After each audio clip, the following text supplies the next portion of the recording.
everyone, and welcome to another webisode of my story. I know that I've recorded a lot of these on my pink days, which are net 7 days. So if you ever see me wearing pink, you know that the sun is in a degree number that adds to 7. Or at least I woke up to that, because now the sun's already moved on, but I woke up to that degree this morning. And also, right now in my Mystic Message series where I'm at, I'm recording the Pisces Mystic Messages, and so a net 7 day in Pisces would be a Grandmaster day. So I'm all glammed up for Grandmaster Pisces step Mystic Message. So this will be how I look on that Mystic Message day too, but the two videos are going to air way apart from each other, so that's kind of interesting. But anyways, I'm so thankful to have you guys here. And honestly, with me all glammed up, it's motivation for me to get up and do these videos. These videos, they're hard for me to do. Everything else that I do, like the horoscopes that I recently released on Mystic Hillbilly, it was just, I got through with those in a week, and I'm like, that is so cool, because yeah, I'm ready to finish though. I love that I'm so close, and I do have a habit of getting really, really close to the end, almost mastering it and then quitting. Or I had an old habit of that. And I think that that contributed to my mental illness. A lot of things contributed, but the important part is being able to take accountability. That's how you're able to move towards healing, which is kind of where these series are going to kind of move towards now. Because, yeah, after I realized that I am the villain. I'm the villain. I'm the one that pushes everyone away. I'm the one that destroys things. And I'm the one who goes all the way to almost the end and then quits, you know? I can't blame anyone else. And it was about that time, after I'd kicked my brother out, that I had come to realize that. And I was beginning to... I no longer wanted to go to therapy. I was just like, therapy aversion. And which just has intensified over the years.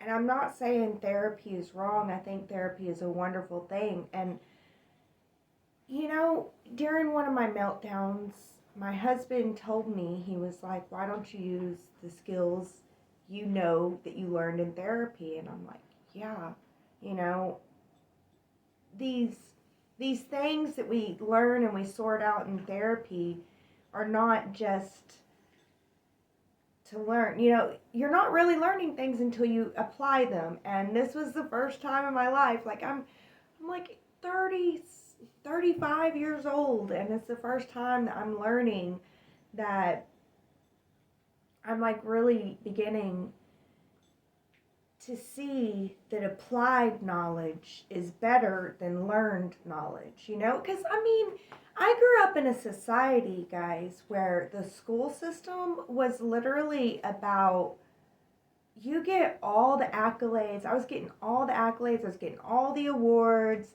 I was getting everything for learning knowledge, not applying it, not putting it in depth, just memorization on paper and then out of mind, you know? The only reason why I did good in math and learned math is because I wanted to learn it. I learned math outside of the school system. I tried to show that with my story, because for me it's very important for where I'm going, for y'all to understand my love of math and my love of astronomy too. Astronomy was another subject that I studied in depth without school, and math and astronomy are two subjects that I put applied knowledge to throughout my life. So, and religion and anthropology. Math, astronomy, anthropology, in religion. Why people do what they do. I wanted to know why people think the way that they think. People are so sure of themselves. They're so sure. And I've always admired that. Like, everybody's so sure of themselves. The scientist is sure that he has the right science. The idiot is so sure that he knows better. And everybody, they're so sure. And it's that surety that I wanted to understand, because I felt like I didn't have that. And so that made my wanting to learn the depth of the knowledge of humans and human interaction, anthropology, which to me leads to religious studies too. You can't learn about why humans think the way they think without studying religion. And I just studied them all. I had the desire to. So anyway, getting way off track. I once we kicked my brother out, we really began to focus on moving out. And at this point in time, Dave had overcome his court stuff. And it really did go quickly. Looking back, it was about a year of dealing with it, but it really did go pretty quickly. So that was nice. And the Zach stuff is complicated because, like I said, the girl's therapist, a lot of therapy, a lot of the family sit-downs, and whenever she would talk to us, she would tell us about how a lot of what they have is reaction to child SA, and how we can deal with that and how we can help them heal. So I no longer believed that I was a parental alienator. That whole entire story of parental alienation was out the door.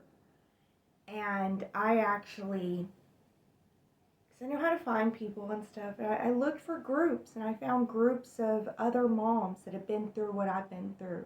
And that was shocking for me to realize that there are multiple men out there abusing their children and using parental alienation to be able to continue to abuse their child. A mom does not have the right to stand up for her child. Hopefully that will change. And there are organizations that I donate to that I hope, and they've made a lot of great strides. For instance, Zach's mom, back in the day whenever she was doing the hate campaign against me, and she was talking about the parental alienation, there was a judge in Michigan who had given his children, or given the children to the father because the mother insisted that he was abusing them. And at the time, Zach's mom was upholding her as a hero on social media and talking about how, see, this is what Zach's dealing with. We need to get judges like this in our state. And that guy, this over years, okay? This wasn't like the next day, but that guy ended up killing his kids. And the mom shot herself in the head because she couldn't deal with the fact that it's just crazy to me how people could still believe her. Like I said, lies don't live. They don't live. Don't go off lies. You're going to get pummeled. You will get pummeled if you live a lie. Always be in truth. Always. And I try my best. I say that I try my best because there are unintentional lies.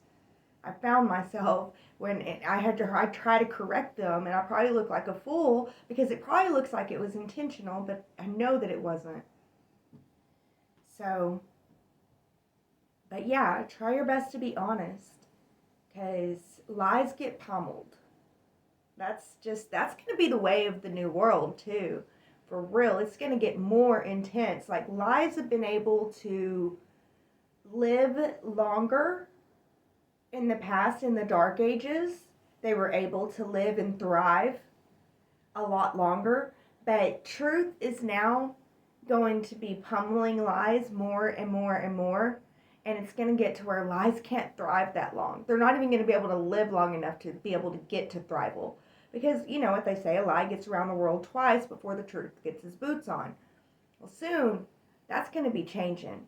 The lie's going to get halfway around the world before the truth pummels it. So, and you know, it's a slow transition, guys.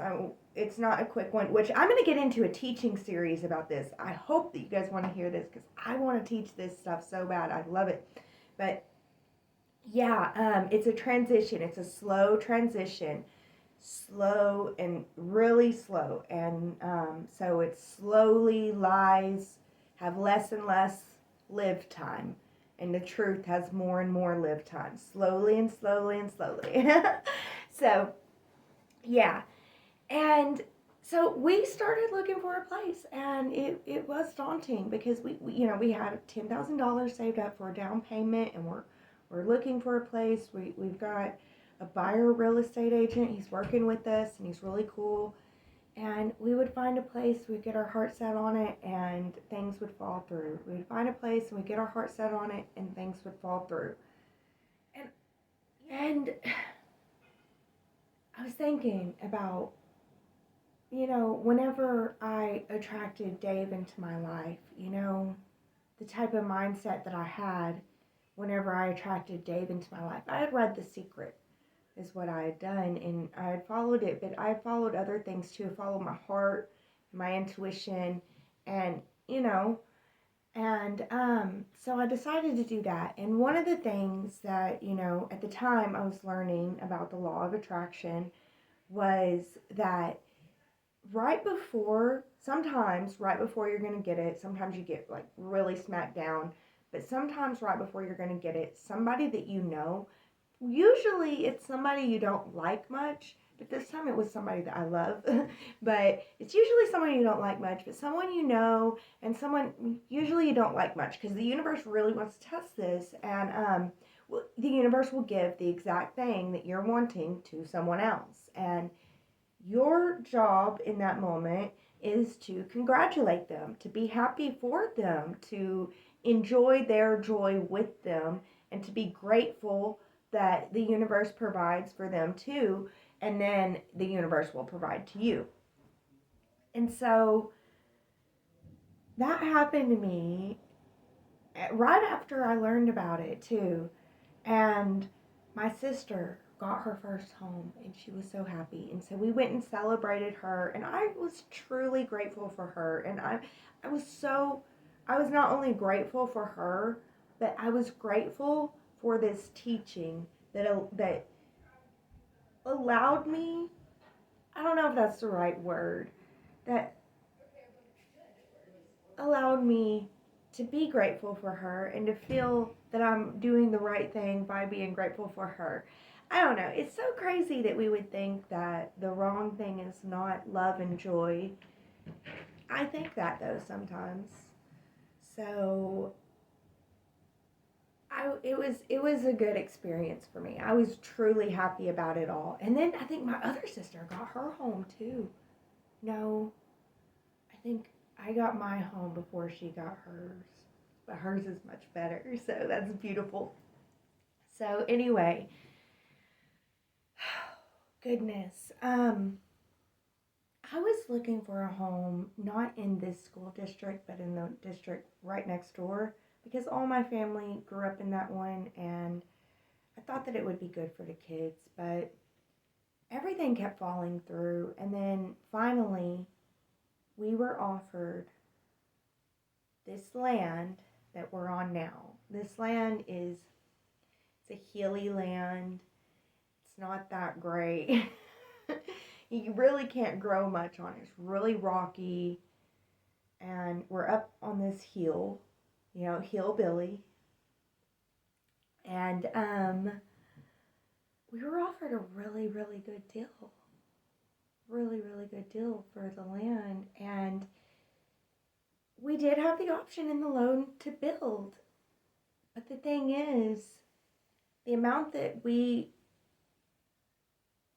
could have through the VA to build a home, all that we could build was like a 2-bedroom.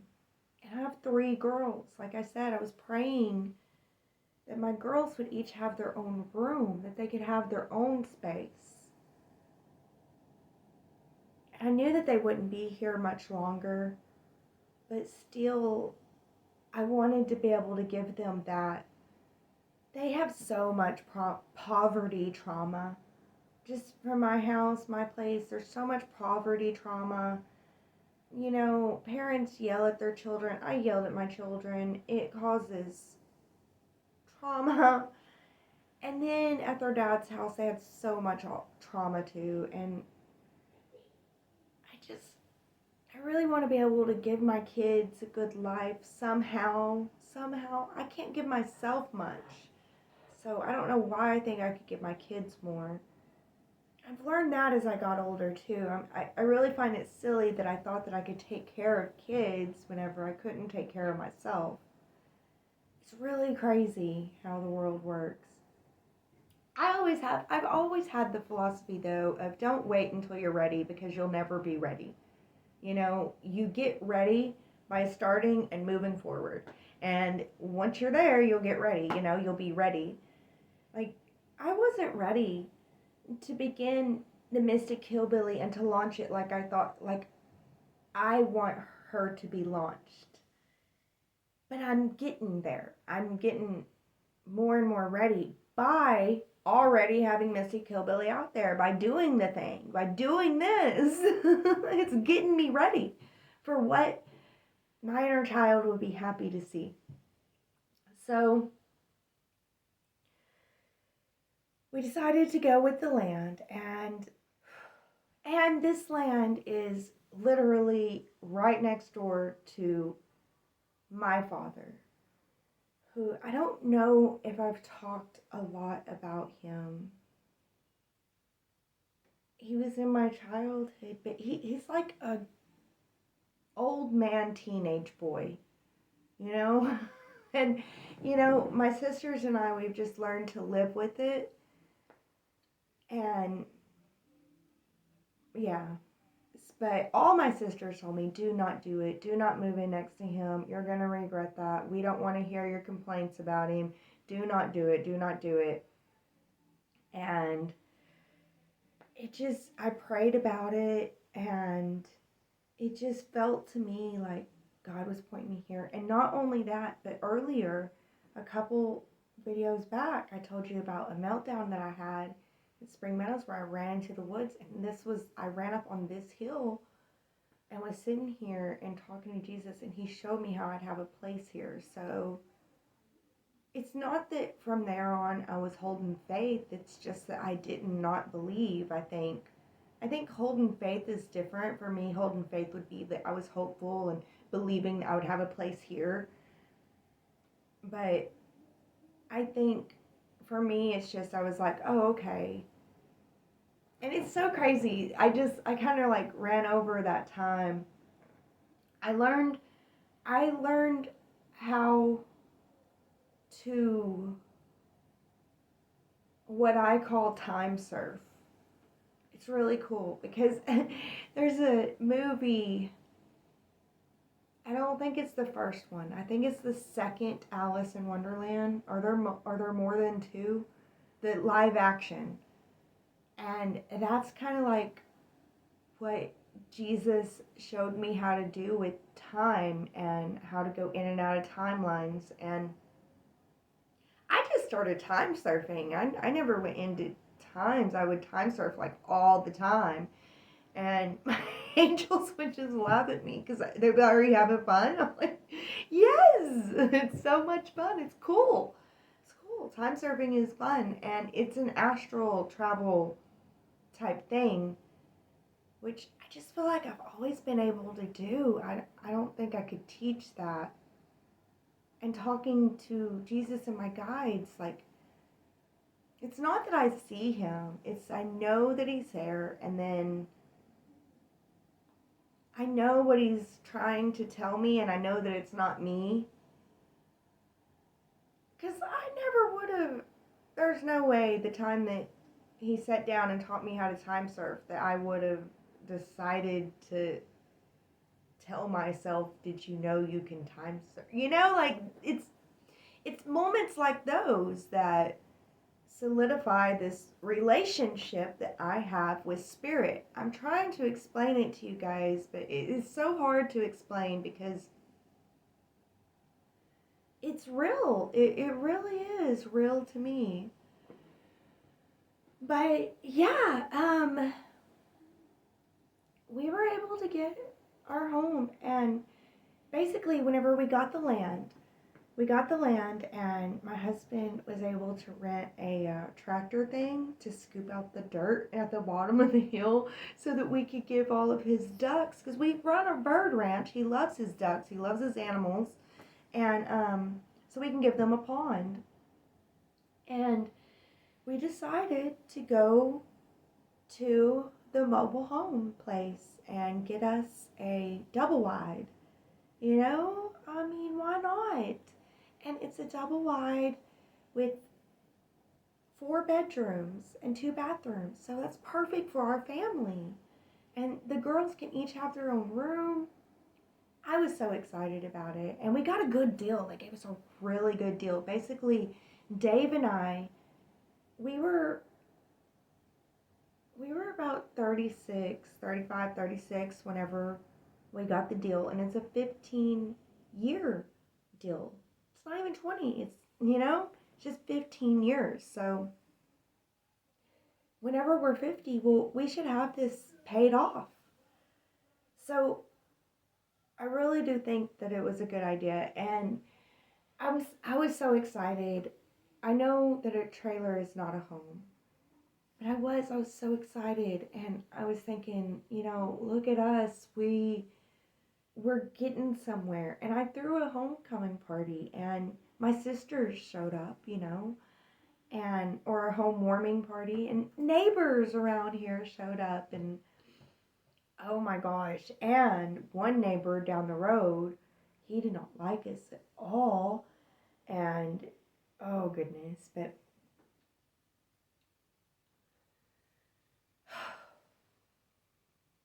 my mom and my grandma did not show up. And it hurt my feelings. And my mom came later, and about everything, I would be like, look, we're building this here, and we're building this here, showing her, because we're building animal stuff. And she had I don't know, how do you describe it? It's like a complaint for everything. Well, how are you going to do this? Well, how are you going to do this? Are you sure you can do that? Are you sure you can do that? Kind of, and I'm just like, oh. And I was so happy and proud of us. I was so happy and proud of ourselves and ourselves. And that's when my grandma was like, because my grandma, she's the one that I had called whenever I was a teenager and was like, please help me pay for my cheerleading. And when she didn't, I just quit, because there was no way I was going to ask Zach and his family. No way. They were poor, they were struggling. No.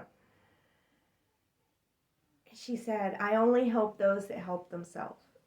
And back then, I never did think that I helped myself. I find it so strange now, because looking back, I'm like, girl, you are a hard worker. You're helping yourself so much. I was so critical, though. I was so mean and critical to myself.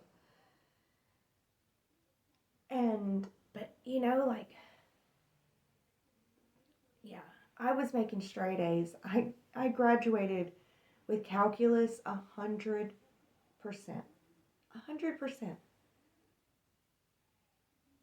What more help do you want me to give myself? Anyway, I had straight A's, and as if that matters.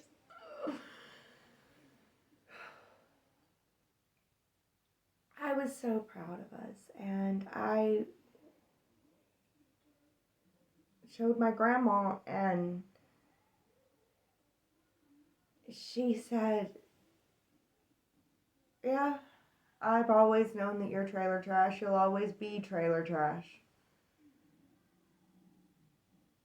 And it so crushed me. And I don't know why. I don't know why I even cared what she thought. I did. I got sad, and I threw myself a pity party, and then I got over it. And after that, I was like, I'm done with my grandma. It's just so weird, you know. But I evaluated it, you know. And yeah, maybe I am trailer trash. Maybe I am. It's very possible. I mean, look at me. I'm still living in this trailer. Still living trash. So, maybe I am trailer trash, and that can be okay, you know? Be the trailer trash queen. And I thought about it, you know, I have a gypsy soul. I love to travel. I have a gypsy soul. I can read your cards. I know I have a gypsy soul. And I had some gypsy friends back in Colorado, and I remember them teaching me, you know, they always lived in trailers. And they taught me that the reason why is because this is not your home. Like, there's no home you can get up and go. Like, the whole earth is your home. See, you can always get up and go. Like, the trailer is the get up and go. Now, different gypsy cultures have different meanings, and different gypsy cultures are different. And there's a lot of modern day gypsy cultures that would totally live in a house, okay? But for the people that I met on my path in my life, they had taught me that, you know, the trailer is about understanding where your true home is. So I thought that was beautiful. Maybe I am trailer trash, but even if I'm trailer trash, I'm learning to love myself. So yeah, and whenever we got into the home, it didn't fix everything. Things weren't fixed right away. But we'll get into the rest of that story later. I think that's all that we got for you today. We're almost to the end of this series, guys, and I'm so happy and I'm so excited because I got so many more ideas for better videos for you guys, and I'm ready to move on and let this just be a playlist and the Mystic Hillbilly history. But thank you guys so much for joining me today. Thank you for being with me. Thank you for watching my story and my crazy way of telling it. I hope that you enjoyed today's webisode. And as always, always, always, always, be blessed with love. Wait a minute. No, that's not all she got. She got a little bit to say just here at the end. So hold on, folks. I just want to say really, really quick, I've got an exciting opportunity to share with you. As a student and a content creator, I pour my heart and my soul into each and every video. And I absolutely love bringing you all along on my crazy adventures. But you know, creating quality content requires a lot of time, effort, and resources. But that's where you can come in.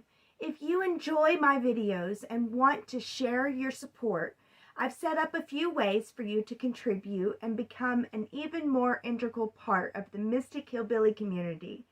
Your support means the world to me, and it helps me to continue doing what I love most. First of all, I have a few donation options available to you. If you'd like to make a one-time contribution, you can find the links to my Cashapp, Venmo, and PayPal in the video descriptions. And every single donation, no matter how big or small, truly makes a difference and allows me to create even more exciting content for you all. But wait, there's more. I'm thrilled to introduce to you my Patreon membership, where for only $5.55 a month, you can gain access to exclusive behind-the-scenes content and outtakes from all my videos. As a Patreon supporter, you'll get to see all the edits and behind-the-scenes bloopers that didn't make it in the final cut. It's like having a VIP pass to the Mystic Hillbilly editing room. This is really something special for all my haters out there. As a member, you'll gain access to hours of footage of me making mistakes, doing everything wrong, and just having an all-around hilarious time. So, haters, if you ever want to see me in my most human, this is your golden opportunity. So, whether you choose to become a member or make a donation, know that your support is deeply appreciated. I genuinely thank each and every one of you for being a part of this amazing journey with me. Your positive energy and contributions mean everything to me. Before I go, I just want to take a moment to say that I pray that every blessing sent my way is multiplied and returned to the sender tenfold. May success find their way into your lives as you've brought them into mine. Thank you all so much for your support, and until next time, stay adventurous, stay curious, and always remember to keep the mystic in you alive. And now, that's all she got.